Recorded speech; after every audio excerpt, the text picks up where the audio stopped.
Paul Daner, Mark Shalafoo, from listener questions to some running gags. Insider stories, ambush light, that dad life and respect for flags. Kick off the weekend, alright? It's the Growler Friday Show. It's Who Dey Light. All right, welcome in to Who Dey Light. Paul Daner Jr., Mark Shalafoo here with you on a Friday. I am still stationed here in Cincinnati, soon to be departing for Denver, Colorado. And Mark is on day 5 in Las Vegas. Yeah, day 5. That's when it really starts to get fun. We're in the do not recommend portion of the program if you go to Vegas. I mean, this is just not something that you're supposed to be doing. No, I think the best Vegas trip is going to be like 3 days. I mean, obviously, it's a little bit different for me because I'm working here, and my whole day revolves around that 8 p.m. show. And they've got us in these nice big suites in the MGM with a balcony on the 28th floor. So it could be worse. I'm not going to complain too much about having to be here for 7 days. No, you have a good view of the Sphere. Is anything cool happening on the outside of the Sphere? Is it like a giant eyeball looking at you when you wake up in the morning? Yeah, they do have the giant eyeball and the smiley face guy. And then Wizard of Oz is there right now with a lot of like interactive-y things. So it's a lot of witches on there. I'm thinking about maybe going. I'm at the point in my trip where I'm like, maybe I'll just go see Wizard of Oz in the Sphere. Like I'm just kind of running out of things to do. I'm like, maybe I will do that. We'll see. I don't see why not. Why wouldn't you? I mean, how many times can you go down to a blackjack table? You know, like you got to change it up a little bit. How many times can you hit the pool? I love it.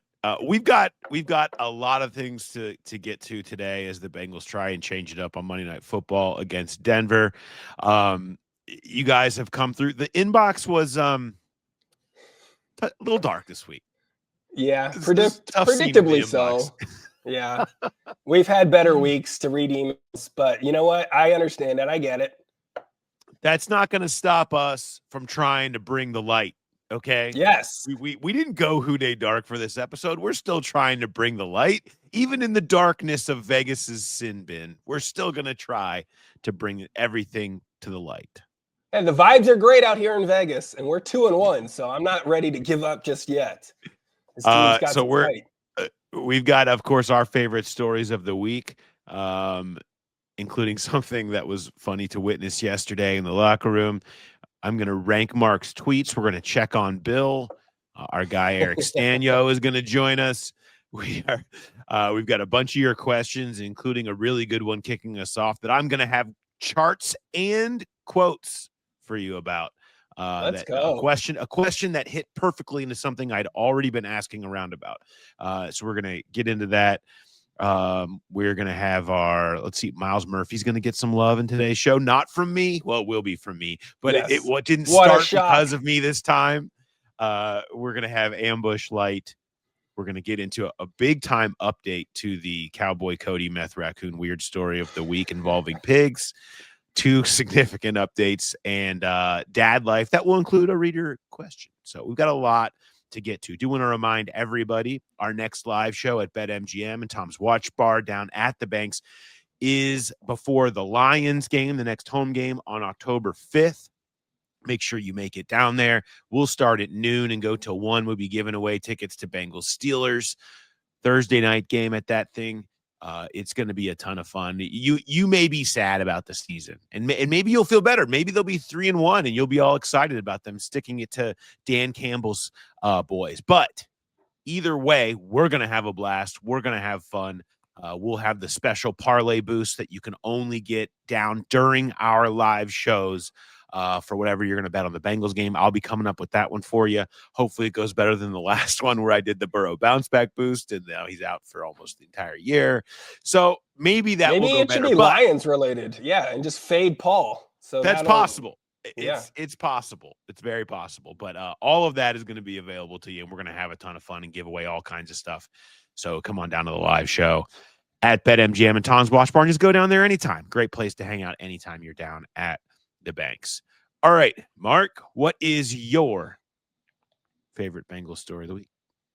I'm holding on to the hope that nobody loves a narrative-changing Monday Night Football more than Zach Taylor and Jake Browning. I mean, they've done it before. We need them to do it again. The timing is perfect for it. This fan base needs it. And honestly, it can't be as bad as it was in week 3.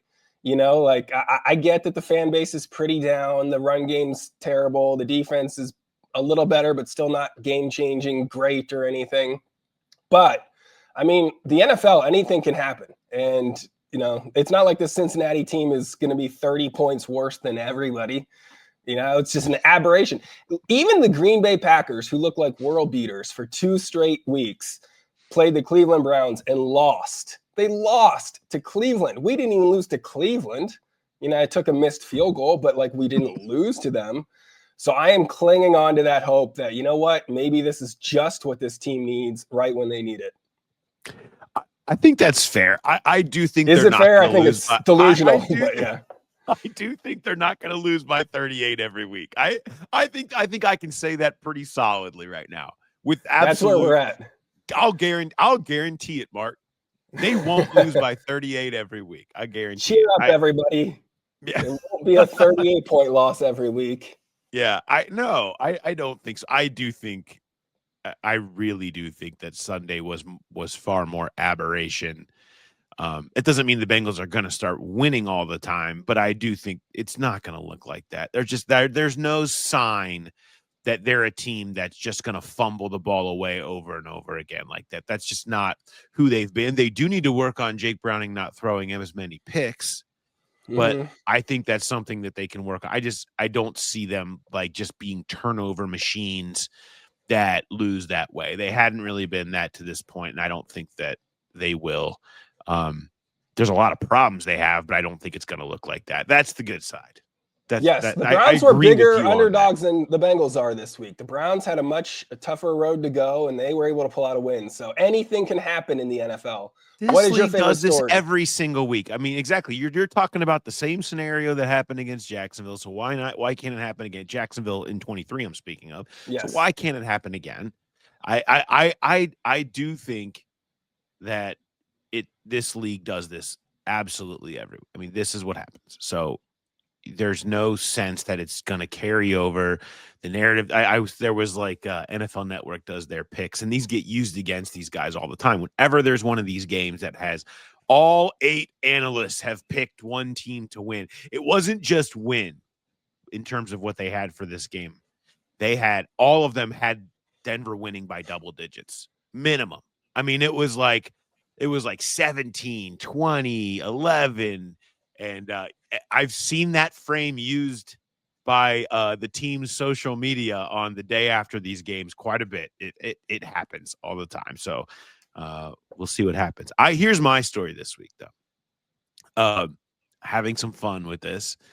In the locker room yesterday, everyone's kind of hanging out and, going through your standard open locker room time. And all of a sudden, a bunch of boxes, like big boxes, start circulating, and then Jamar Chase emerges, and then there's a couple other people holding these big boxes.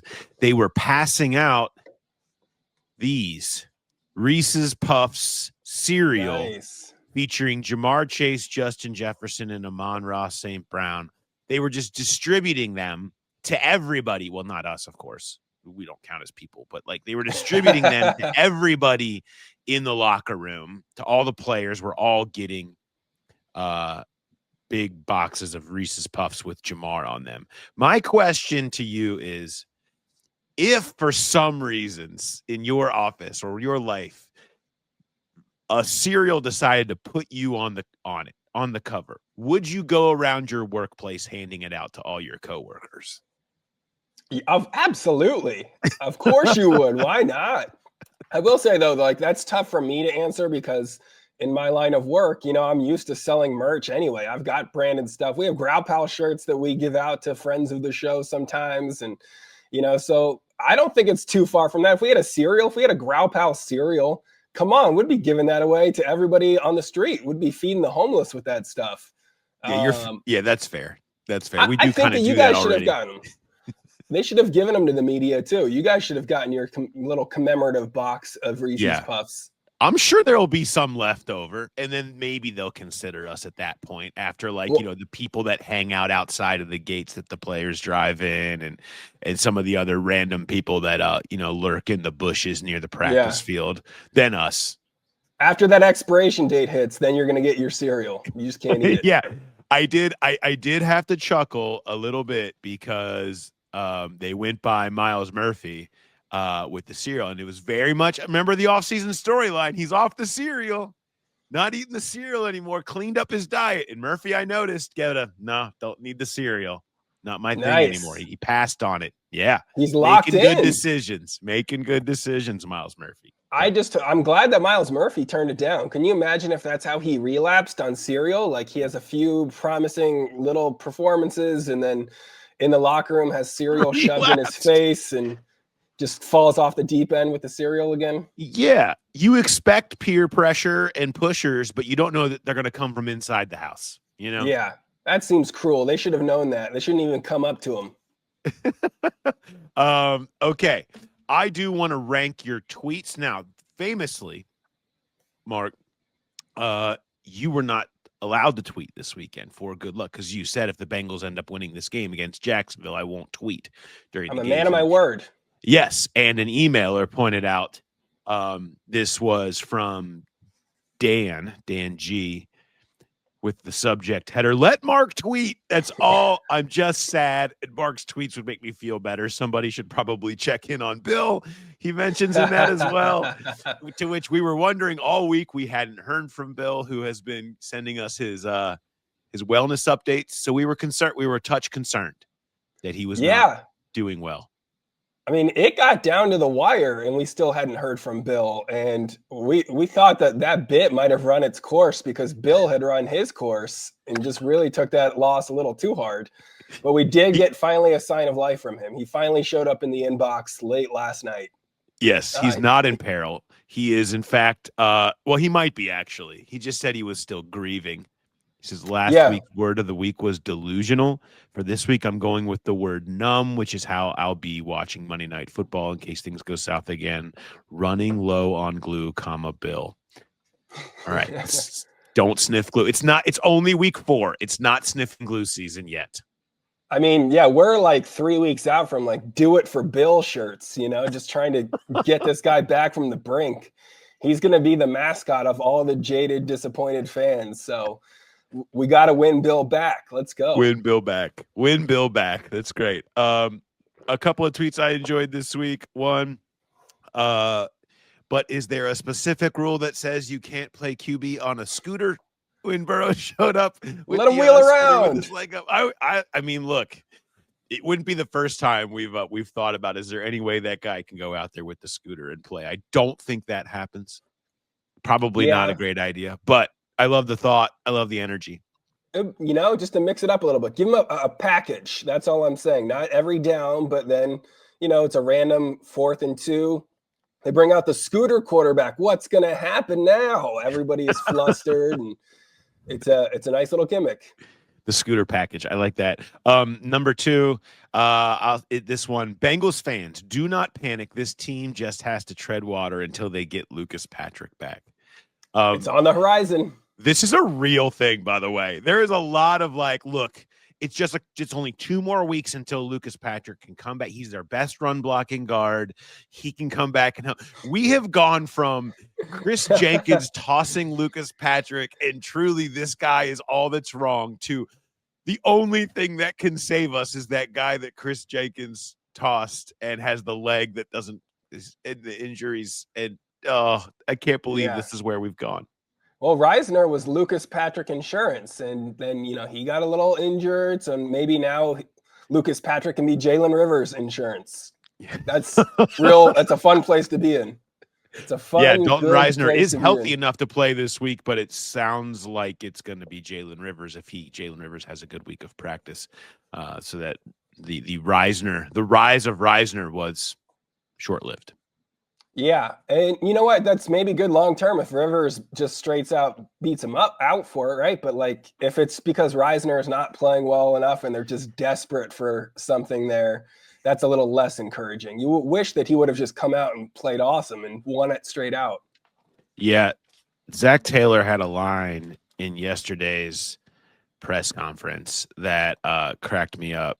Taylor said in regards to Reisner, said, yeah, he's healthy. And then Rivers was talking about, Rivers and how he played when he came in the mop-up time, essentially. And he said, he, quote, didn't see anything that alarmed me. That's what we're calling good these days. Didn't see anything that alarmed me with that. So all is well on the horizon. Give that guy a chance is where we're at in this. Yeah, I just hope he can make it through healthy, because it's pretty easy to trip over a bar that low and then get yourself hurt. That is just insane. Nothing that alarmed me. I guess in that game, though, yeah, there were plenty of things that did alarm me, and I'm glad I wasn't tweeting during it. So yeah. I'll take that for what it's worth after that one. Absolutely. All right. On that note, let's flip forward. Now it's time to bring in our guy. You know him, you love him, and it's good to see his smiling face again from Keller Williams. Eric Stanyo. Mr. Stanyo, what's going on? What's going on, guys? Good to see you. Things have changed a little bit since the last time we went on. In Bengals fandom, we're gonna make it through it. We are gonna make it through it. You took your son to the Browns game. He got a win. He called the DJ Turner interception before it happened in that game, and yet you have not taken him to another game. Things are going sideways. Bengals Nation needs you, Stanyo. It's on. Yeah, you're letting us down. This. Come on. It's on me. I'll take the blame. Yeah, it was incredible. Thank you for the setup that we did with the live show. That worked perfectly. He didn't know about it. Complete surprise. Went to the game, first game. He called the DJ Turner interception the play before it happened. He said the only way the Bengals win is if we get an interception. And it happened on the next play. I got it on film. We went crazy. We've taken a little bit of a turn from them, but that was a special moment with my son. So I appreciate your help in that. That was awesome. We had one more question for you. We had discussed the idea of there being Stanyo yo-yos. Look, is there any progress on this? There is progress. Okay, Mark, we talked about it with Mark at the live show. This is an idea that has legs. Okay. Yes. And so I wouldn't say they're fully in production yet, but we're whiteboarding it right now. Okay, whiteboarding it. Okay, yeah. It's very corporate-y. I don't like that. That feels like something is we're getting pushed off is what that here. means. Yeah. I don't know. Just I'm behind this idea. I'm not going to go quiet on it, just so you know. We're going to have our own Stan yo-yos that we're selling on the black market if you don't get yours in line. Secondary market. That's right. Reminder to everybody, info@teamstanyo.com, or go to the website, www.teamstanyo.com, to connect with him if you're looking to buy or sell, or anybody else is going to buy or sell. You can get in the referral program, which is great. People can win tickets to a Bengals game if you refer somebody. Just get in contact with Stanyo. And that continues to happen, by the way. Shout out Growl Pals who keep sending us your referrals. It's awesome. So you guys are going to get a chance to win real soon here as we're working these people, getting them their homes. Do you mind if I talk a little bit about the state of the fandom here? I know we're kind of all over. Speak to the people. Okay, speak to the people. Well, I went down to the Reds game Tuesday night with my buddy Scott Dubber, shout out. And we, as seasoned Cincinnati sports fans, we went down there hopeful, but also fully expectant that we would lose. So it's kind of like a weird, you've gone through this enough. You're like, you want to win. We really like to win. We're expecting the worst, just so we got to caution our hearts a little bit, And we were in that game, grounded into a double play to end the game. Turned to my friend Scott, and he just kind of shrugged, was like, that's kind of the sports. Mm-hmm. And then, of course, we get the amazing catch yesterday, and we're all right back in it again. And it's a roller coaster, right? It's a roller coaster as a Cincinnati fan. I was thinking about that. My friends, we were sharing some memes about like the suffering as Bengals fans, and it's like suffering leads to suffering, leads to suffering, leads to suffering. It made me think of this Bible verse. Actually, I know we don't share a lot of Bible verses on the pod. This might be a new segment. It's actually out of Romans 6:9. All right, now we're on board. Let's see, there you go. You're pandering to the Growl Pals. I'm pandering. It's not Romans 6:9. It's Romans 5:3. But I thought the Growl Pals would like that. Okay, sure. It says this: but we also glory in our sufferings, because we know that suffering produces perseverance. perseverance, character, and character hope. And then that's where we're at, right? We, as Bengals fans, we have suffering. It leads to hope. Hope, of course, as we know, leads to a torn ligament from one of our, quarterbacks. That's that's the end cycle as we go back in the suffering loop. But that's what happens. But that's where we're at. That reminds me of I'm not a country fan, but it reminds me of a song by Luke Bryan called "Rain is a Good Thing." Rain makes corn, corn makes whiskey, and whiskey makes my baby feel a little frisky. Which is it's the same concept. I feel like. Yeah, we always look at the bright side of life, right? We can be. We are 3 games into the season, and we're doing Bible verses and country songs. This could be a long season. Joe Burrow's dog is going to be underneath a porch when the porch falls in before too long. Do you have a question for me, Stanyo? Sure, I have a question. I know. Okay, I know you're a professional journalist. You're not a fan. Though I do like when I see your Reds fandom come out a little bit. Yeah, or your soccer. I don't hide that. On the Bengals side, obviously, you're a true professional here. And and by the way, this is the kind of year where, is there anything better than the growler to get us through this? We're trying. Paul, Mark, this is where you guys shine. So I appreciate you. I just want to shout that out. This is when we need you as fans the most to get us through this crazy year. The question is kind of, what would you rather be? You've been around a lot of different fan bases, a lot of suffering fan bases. Okay. We've obviously got the Bengals, but teams like the Browns, the Jets, who, Super Bowl contending Jets, or the Bills or the Vikings. But what would you rather be? Mark, maybe you'll answer this too. What would you rather be? Would you rather be a team that's completely out of contention every year? You just know you're miserable. You have no chance. Or like the Bengals, where you have Joe Burrow, you've got a lot of hope every year, and then it comes crashing down terribly around you. Which would you prefer? I mean, obviously, the second one's going to be way better. I mean, because those highs and lows are what it's all about being a sports fan. Only one team wins the championship every year. So even if you go on a run as a Notre Dame football fan, it was awesome watching them go to the national championship. Did it suck when they lost to Ohio State in the end? Yeah, of course it did. But I'm not going to trade that for anything. I don't want to be the Cleveland Browns every year, if that's what you're suggesting. I would much rather have those AFC championship appearances and Joe Burrow healthy every other year. You want the season. You want to have the season where it feels relevant, where you get some great Sundays, great Monday mornings. You don't want where it just feels awful. And I know Bengals fans are like, but it feels awful now.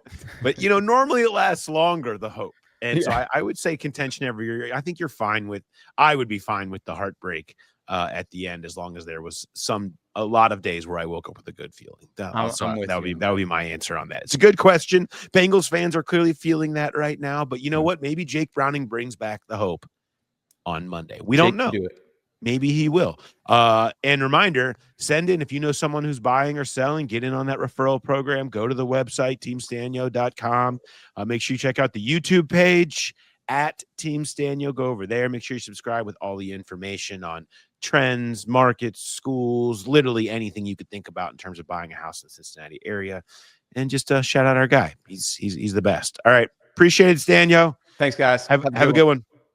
All right. It is time now to hear the Rangers questions. We did a whole show where we spent a ton of it talking about the Zach Taylor thing. Okay. I would love for you guys to go back and you can listen to that with myself and Mo and Jay.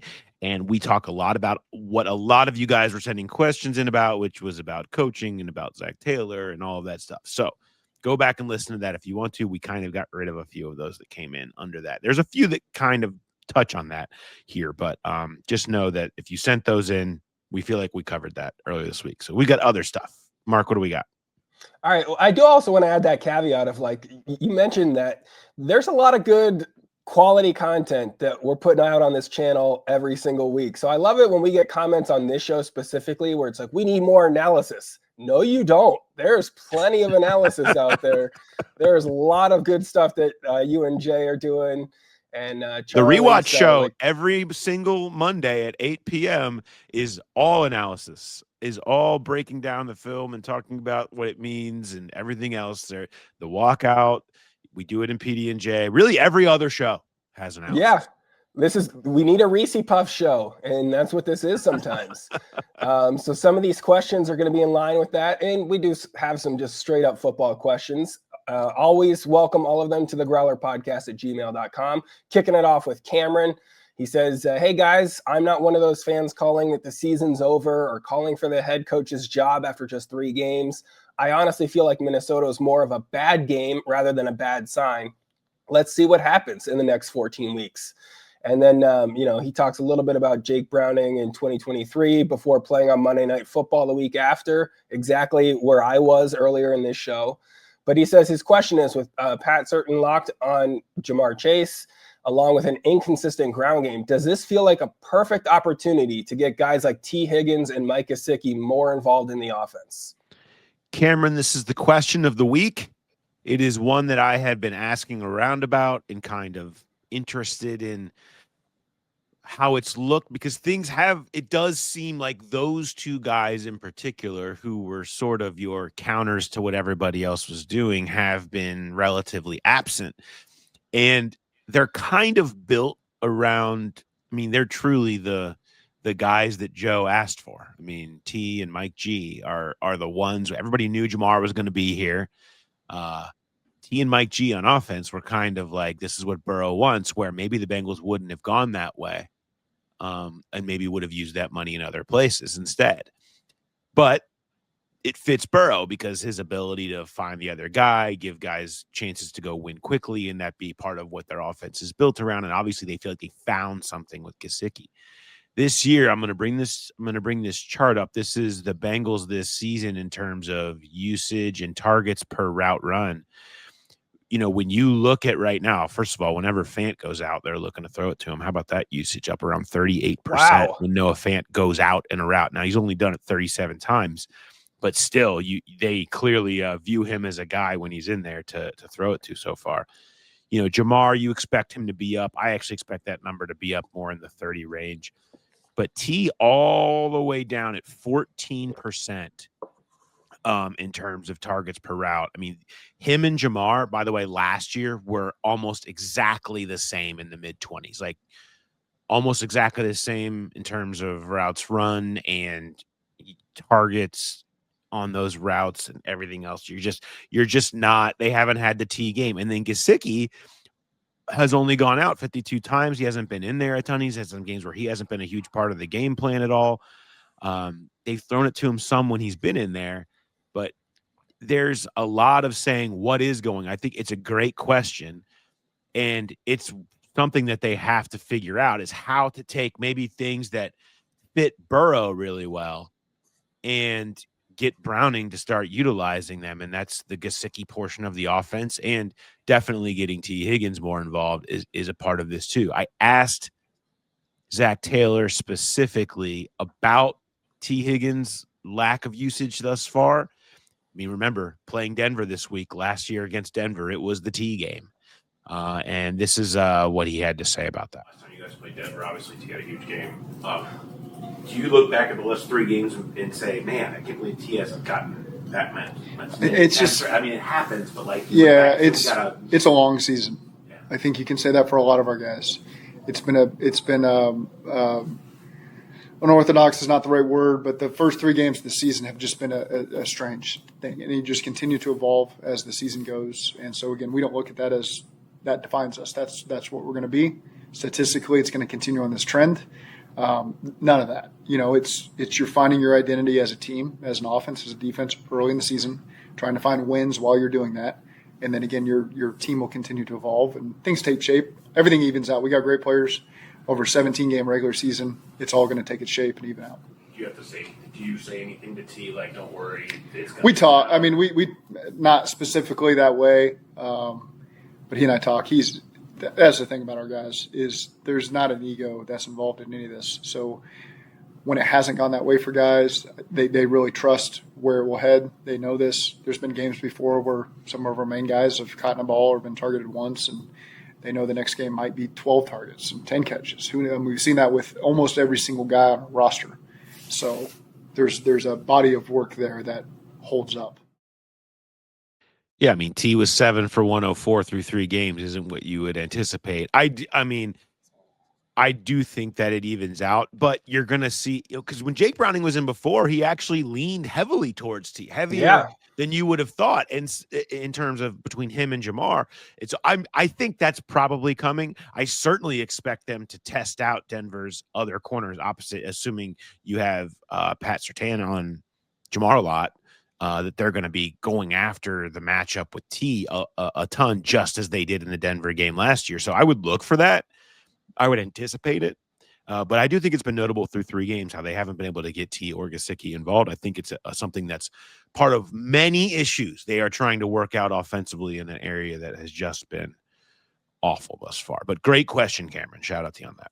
Yeah, it pulled out full Professor Paul mode with a chart and a clip. I found a place to put. I didn't have anywhere to put it. I had been looking into this stuff. I had this. It didn't fit into my story I wrote that's up today on Browning and pressure and the issues that they're trying to fix with that. And then it didn't get into PD&J. And I was like, where's this going to go? And then Cameron delivered. Thank you. Right.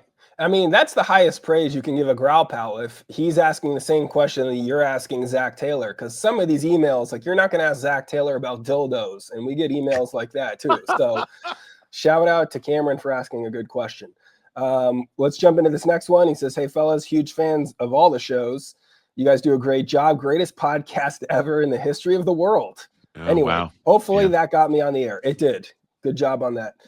He says he's not a big down with Zach Taylor guy or any of that stuff. I'm generally pretty optimistic and seem to have some weird sort of blind trust with the team. Probably not great, but here we are. But with Brian Callahan quickly giving up play calling in Tennessee, that made me wonder if Zach Taylor would consider that at some point. I have no idea if Pitch would be better. He's certainly not more qualified, but could it be a spark that the team needs? It's a good question. Zach Taylor has always been pretty adamant about staying the play caller. He's also been pretty adamant that that's not really a big deal, which is something that actually, if you listen to Brian Callahan talking about the decision, which, by the way, he gave the play calling to the quarterback's coach, not to the offensive coordinator, which certainly suggests to me that this was forced upon him. And they were like, and don't give it to that guy either. He's probably going to get fired too. And so certainly a lot of odd decisions happening in Tennessee. I'd be willing to bet that you guys will be hearing Brian Callahan on this podcast before too long. And in a Bengals capacity, because certainly if anything happens to him in Tennessee, and it is not looking great for Cali down there, you could see him coming back to Cincinnati in some sort of consultant, whatever they could use type capacity. It would make all the sense in the world that he would come back here. That said, I'm curious about it too. I'll keep asking around if the opinions have changed on that. I mean, when Brian Callahan got the job in Tennessee, they had very open discussions about the next season, if he didn't get a head coaching job, about him becoming the play caller, in terms of actually saying the plays and going through that. So I think they're always open to ideas if they feel like it will help. I don't think it is coach speak or BS when he says doesn't really make that big of a difference. They're still putting the entire game plan of what they want to do together, and what plays they want to feature. So, but I will continue to ask around about that. I don't see it just because it's something they've always been pretty adamant, that Zach Taylor's always been pretty adamant about, that this is going to be the way the process plays out. And if this was more about, like Callahan talked about, it'd be more about them having problems with the game management portion of things. And I don't know that that's been the discussion here at this point, with Zach as having more time to give to the rest of the team. I think his attention needs to be with this offense right now. And so I don't see it, but I'll keep asking around about it. I don't know if those two things really jive together. The fact that it's not important, but he is that adamant about never giving it up. You would maybe think that if you're trying to build up some of your assistants, you might give them that responsibility so they can show off their play calling and maybe get a head job somewhere else quicker. Well, I mean, I don't know. This is me talking. It feels like it's you're putting one step into the grave, right? It's one of those things you've done. The fire the defensive coordinator and blow out the defense staff, then the give up of play calling. It's like, I know what the third step is there, right? Yeah, right. openly do it, maybe that's part of this. And again, that's me speaking. That's never anything that's been said to me. We did have an email here from Daniel. He says, when are Jay and Paul going to accept the blame on the dildo front? They brought up the high-paying odds on the pod last week. Need to come clean. This was the dildo question that we got, because when that got thrown on the field a few games ago, people are blaming you guys now for the dildos on the field. Please, that has been a trend all across sports. We didn't do this, although the Bengals are 2-0 in games when dildos get thrown on the field. I do think that maybe dildos on the field could just be the next version of angels in the outfield, dildos in the end zone. That's what we need here. So at this point, I'm open to any ideas people have. So if they want to keep throwing the dildos out there, and we'll just keep riding that till the winds stop. That's my proposal, at least. When angels in the outfield, the fans all start doing the waving of their hands, like everyone just pulls out the single. It's like they do like a tomahawk chop with it. Everyone's doing like this. Oh, dildo, right? Like something like that. Does that work? So security doesn't know where to look, and then one guy throws it. They don't know who to blame, right? Yeah. It becomes the thing, and it sparks a revolution. 2-0. We've gone too far, Mark. We've gone too I don't know. Maybe we haven't gone far enough. I mean, Staniel wants to throw out Bible verses. It could be dildos that get this team back on track. We'll see. Next question. This is from Paul C. He says, thanks for being a therapy couch for my ears. After a game like that, I anxiously keep refreshing my feed just to hear what you and Jay have to say. Wow. Truly brilliant stuff. But he needs some guidance. Since Aaron Donald blew up Burrow on 4th down at SoFi, the Bengals have gotten incrementally farther away from a Super Bowl at every turn. Even with a healthy Burrow, I cannot see a championship with this offensive line, this defense, this coaching staff. Certainly an offensive-minded play-calling head coach who talked all offseason about the way they were juicing a running game and the way Chase Brown was going to be a top 10 running back and then fail this miserably only leads to the conclusion that these coaches aren't good enough. But even if a new coaching staff is brought in, the people responsible for acquiring Myles Murphy, Cam Taylor-Britt, DJ Turner, McKinley Jackson, Jermaine Burton, Jackson Carman, Zach Carter, Geno Stone, Sheldon Rankins have zero accountability. You can say the window is always open with Burrow, but he had a record-breaking season last year and still didn't make the playoffs. How can anybody have faith in this organization will win a championship when the people most responsible for the systematic failures we see every week have ultimate job security? This question is from Paul C. Mm-hmm. Are we sure it's not from Lou A in Indianapolis? Sure?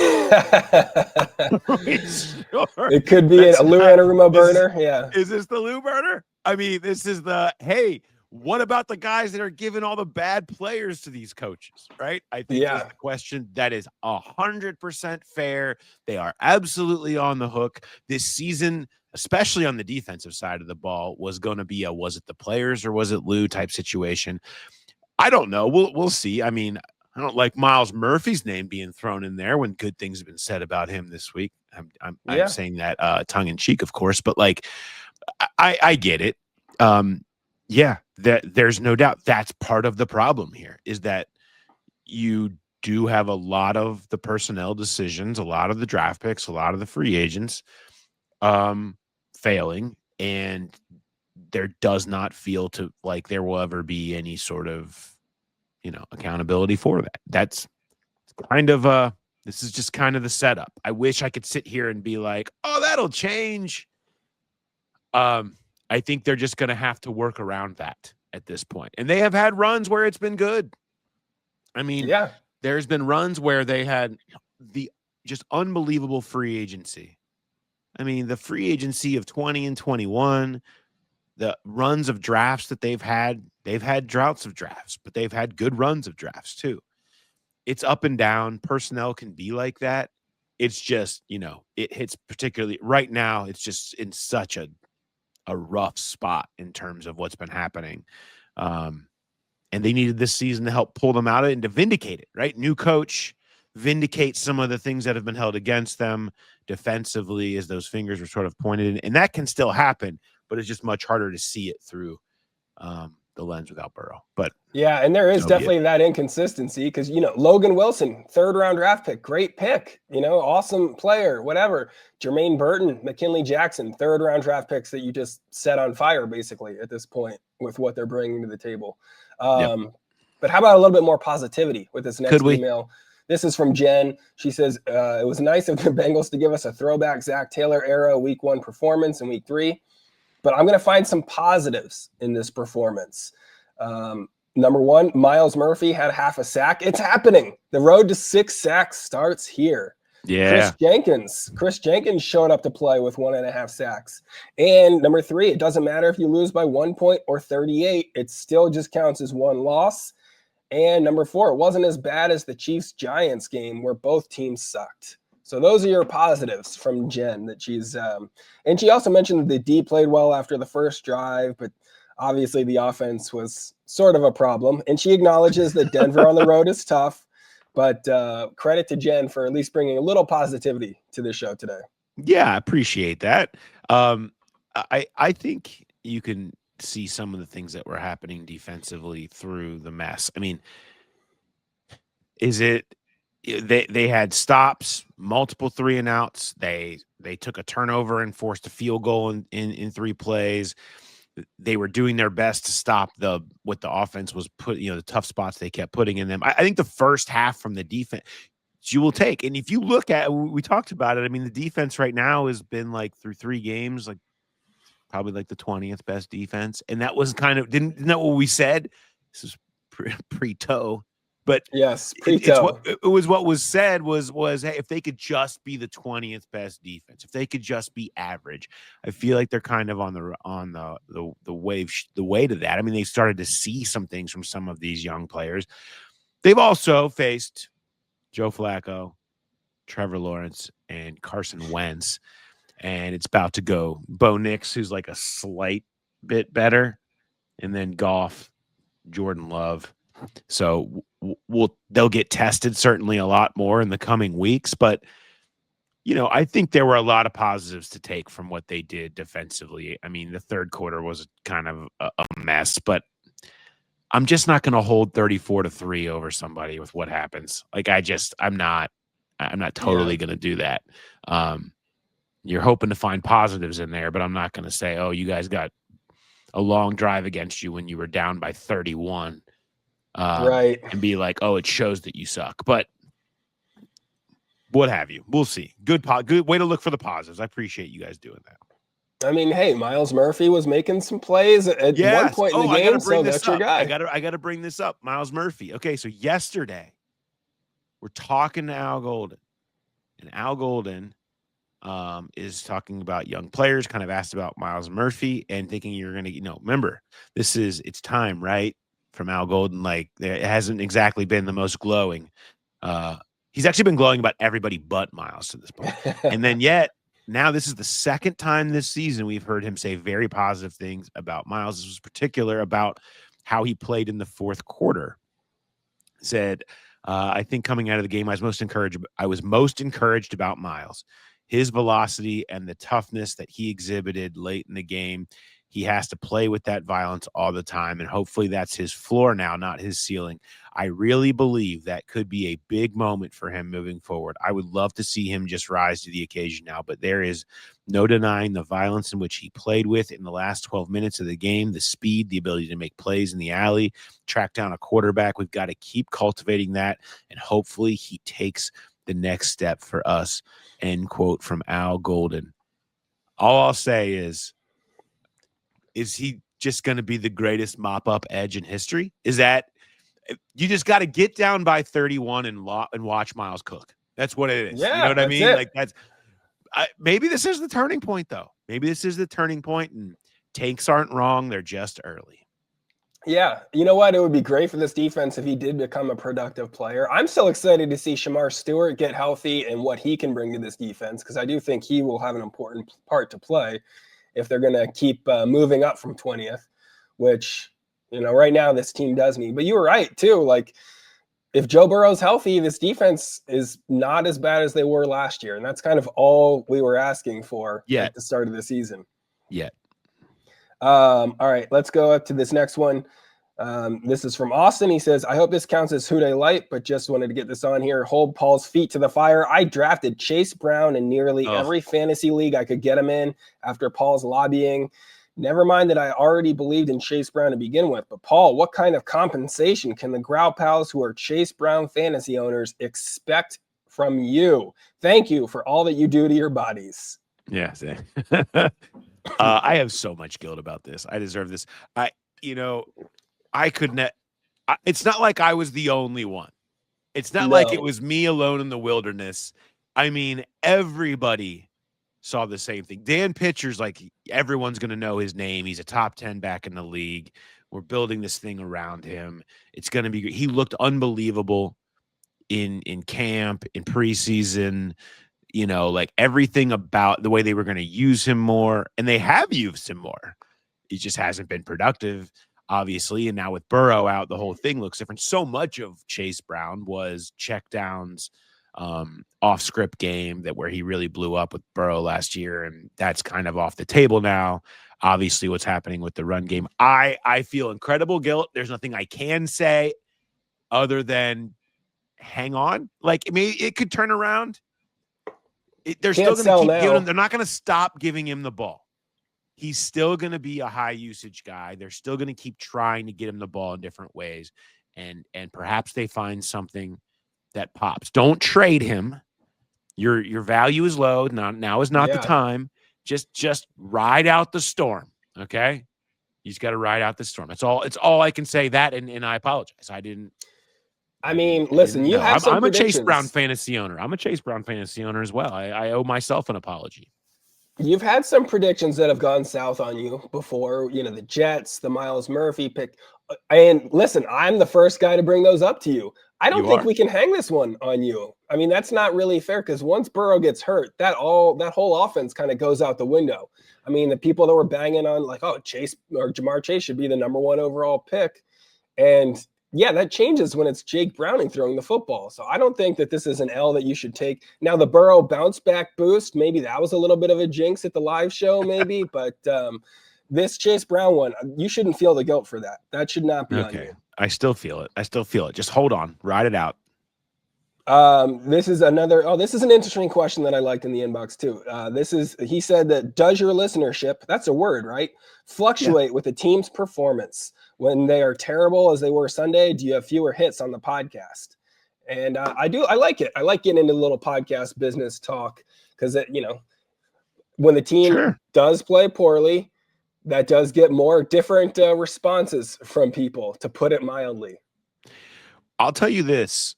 You would think it would.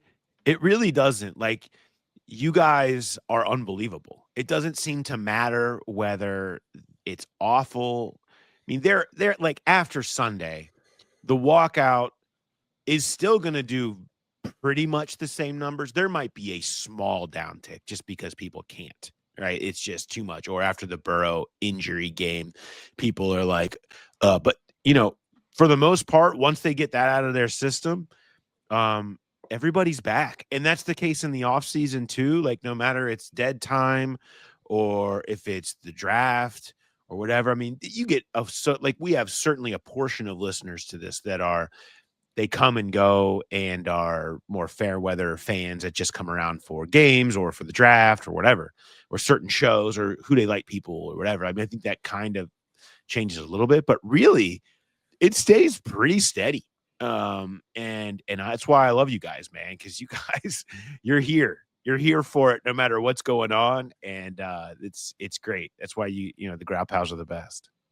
Yeah, Growl Pals are sticking it out, which we hugely appreciate. Ambush Light for you. Are you ready to be ambushed? Sure. Let's go. All right. It says, my dad purchased the domain monkeynightfootball.com 7 years ago and has just been waiting for me and my brother to figure out how to capitalize on it. We know all the pieces are there. Mark, we just need help putting them together. Please, this is threatening to financially ruin our father, from Bill. I don't know if it's the same Bill. I think it's a different I Bill. hope not. I hope it's not. Otherwise, he's in a bad spot. For Monkey Night Football? I mean, do we really need to throw out suggestions? It's just right there in the name. It's a monkey bowl. Like you have the puppy bowl counter programming on Super Bowl weekend. How are you not just putting some monkeys together? You know, they say if you put 1,000 monkeys in a room with 1,000 typewriters, whatever it is, you'll get Shakespeare eventually. You know, put 20 monkeys on a field. Eventually you'll get an offense that doesn't turn it over 5 times, and then it'll be fun to watch. It's pretty simple. Just put the monkeys out there. People want to see them. I do like the idea that it's financially ruining their dad, because it sounds like his entire retirement was just built around this concept. And now for 7 years, they haven't come up with anything. 7 years? The family business is still in the tank because they just have no ideas with Monkey Night Football? Come on. It's there for you. I feel like you put 20 monkeys in a room and eventually one of them throws poop. Like that's kind of like how it is. That's what I more think is where we end up. What better way? Get an entertaining product? Yeah, you're gonna fool the opposing cornerback because you're throwing poop and your other monkey quarterback's throwing the little ball, and they don't know where to look, what they're gonna get hit with. Sure. Yeah, I think there's a lot of distraction plays you could certainly do when you have that many monkeys at your disposal. But turn the cameras on and see what happens. What's the worst thing that could happen? I mean, there's probably some lawsuits. But besides that, find a different country to maybe operate this in. That would be pretty key. Yeah, this is going to be a business. Thailand venture for sure. You're going overseas. Yeah.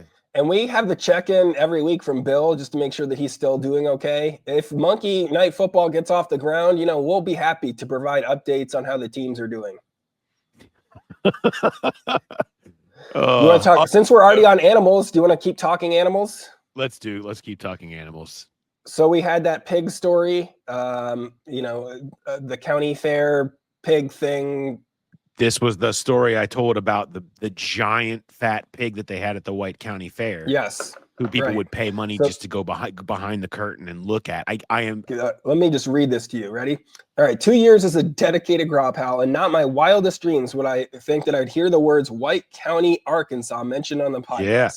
I take my 2 young boys to the White County Fair every year, and I'm sad to inform you the pig is no longer a staple of the fair. He attended our live show, which is great. He's looking forward to being back in town for another show next month to celebrate our 3-year anniversary with the wife with tickets to the Steelers game. That's an interesting way to celebrate the anniversary, but you know what? Our live show is a good place to kick that off. He says, thanks for always putting out great coverage of the team. Hard to come by here in Arkansas. So the pig is no longer a staple. I saw this email. I was incredibly saddened to find out that pig is but it wasn't exactly living a healthy life. Even by pig standards, you have to be able to take care of yourself a little bit to think that it would have survived. I'm more surprised they didn't just find some other fat pig and put it behind them. That's it. Yeah, right. How there needs to be another fat pig. I mean, if you have a business model like that, people pay for fat pig. You need to always have another fat pig to throw in there. There needs to be an understudy in case your main performer is sick. Jake Browning of fat pigs. That's right. I don't know that any pig wants to be the Jake Browning of fat pigs, but they do need that. Where are you at? You're in Vegas right now, obviously. Yes. At the MGM. You wrap here this weekend, and then your next is the Cincinnati thing is next, isn't it? Yes, October 9th through 12th, I'm headlining Go Bananas, so that's going to be a big one. All you Cincy Grop Pals, hope to see you out there for those shows. I'll be at the Kentucky Soundstage in Owensboro on October 17th. So if you know anybody that lives in that Evansville, Owensboro area, send them my way. October 18th, I'm in Dayton/Miamisburg. October 27th, Nashville for Nate Land Live. And then I'm coming to Omaha and Louisville and Cleveland later this year. All the dates are up at markshalafu.com. Go check it out. Definitely get those Go Bananas. Get those Go Bananas tickets. Cincinnati shows are always fun. Love that place. You ready to talk some dad life? Let's talk some dad life. We did get this email from Tom. He's going to kick it off, this dad life section. He says, hey, I'll love the pod. Legitimately makes my commute to and from work something I look forward to every day, that I have content to listen to from you guys. You really have something special going. I specifically have a dad life segment question I wanted to ask. I have a 2.5-year-old girl, and we're going to have twin girls coming up here in January. Your kids are a little older, so I'm wondering what kind of stuff I have to look forward to being a girl dad, and what kind of stuff I need to brace myself for as they get older.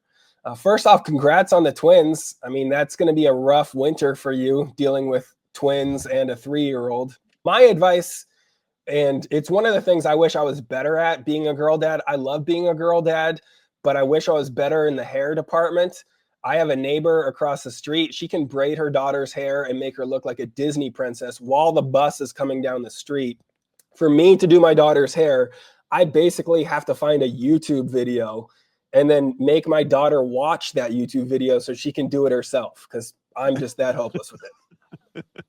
You know what I've started doing with the hair thing? I found now my wife is incredible with the hair. Like she's doing like they went to the USA soccer game. She made like stars with glitter and like all this stuff. She does like bubble braids when they play soccer. It's like this. Everybody stops them and is like, "Oh my God, the hair!" Right?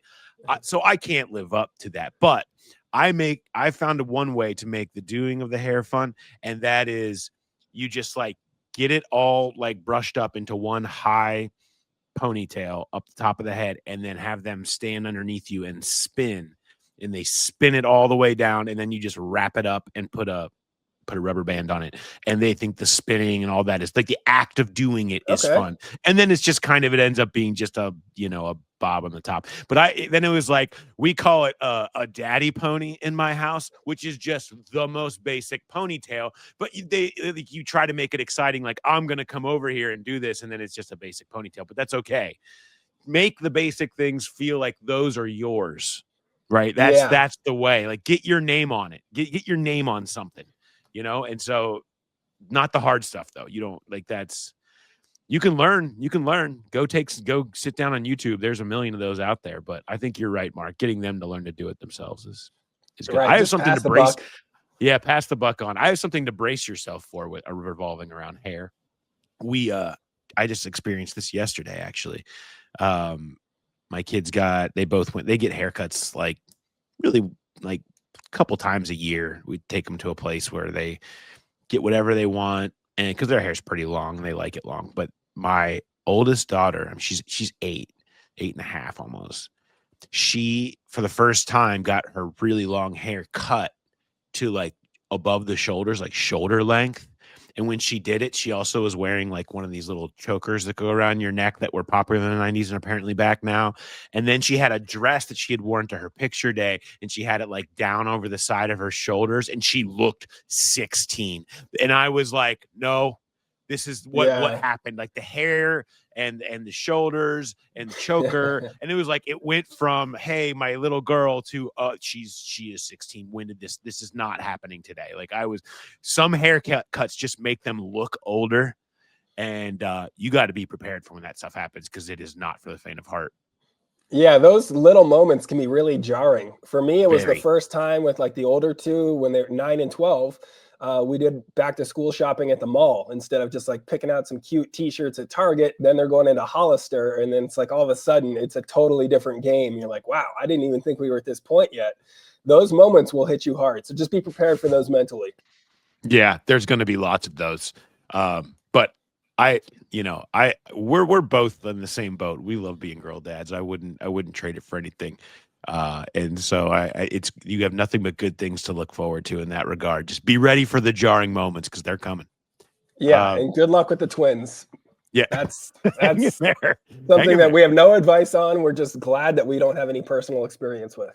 Yes. Ride it out. I think that's kind of really the theme of today's show, is just ride out the storm. It's never as bad as you think. That's the big theme. All right. Thanks, everybody, for listening. We'll have, of course, the Monday Night Football preview with predictions from Jay and I, and you can hear from Nick Kosmider, who covers the Broncos for The Athletic, coming up before the game. And then you'll have the walkout we'll post in the middle of the night from Denver. So look out for that. And we'll still have rewatch with you next week. All the normal stuff, just condensed into a shorter week next week, but we'll have it all for you all the same. So thanks everybody for listening and for watching, and we'll talk to you next time. Have a good one.